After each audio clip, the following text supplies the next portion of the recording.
Mugamba mutya abali ku channel yaffe eyitibwa LN 256. Olunaku olwo njagadde mbalage ebigimusa ebimuli oba ebigezaako okubeera nga binyiriza ebimuli singa obeera obiyiye ku bimuli. Ago mata, njagala ofune amata. Funa amata bulungi nnyo. Amata ago malungi nnyo mu kunyiriza ebimuli singa obeera ogayiyeeko. Funa amata ago obeere ng'otabulamuko ku mazzi. Kati wamala okufuna amata ago, nkusaba obeere nga ogayiwa ku bimuli. Beera ng'ogayiwa ku bimuli. Amata malungi nnyo lwakuba ekibi kye galina ga bbeeyi nga naye malungi nnyo mu kubeera nga ganyiriza ebimuli. Just ogateeka nga bw'olaba ngatadde mu bbaafu.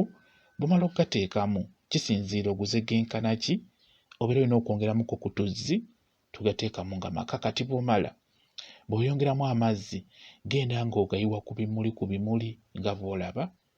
Amata ago malungi nnyo nnyo, gakola ekigimusa ng'ogayiye ku bimuli ebyo. Biba bigenda kubeera binyirivu nnyo nnyo. Buli w'ogayiwa ne gakkirira wansi mu ttaka omwo ne gayita mu mirandira gy'ekimuli, ekimuli kiba kigenda kunyirira bulungi, tekigenda kufa. Ekyo nkikubuulira omusana ne gunaaba gwaka gutya, bigenda kuba binyirira bulungi nnyo. Bw'otyo beera ng'ogenda ogayiwako amata, bw'otyo nga bw'olaba ebimuli bigenda kunyirira bulungi nnyo. N'ebyo ebiri mu ttaka nabyo osobola obbiyira ku mata nga bw'olaba. Okuggyako kye nnina obbabuulira, ebimuli ebyo ebisimbiddwa mu bukebe oba mu busuwa mulina ofuba okulaba nga buli lunaku mubifukirira amazzi ku makya ne kawungeezi. Oba tosobodde bifukirira ku makya ne kawungeezi, afazaali buli ku makya oba buli kawungeezi beera ng'okifukirira amazzi kibeere nga kifuna ku mazzi kuba kibeera wafunda. Ndowooza ekyo kitegedde bulungi nnyo.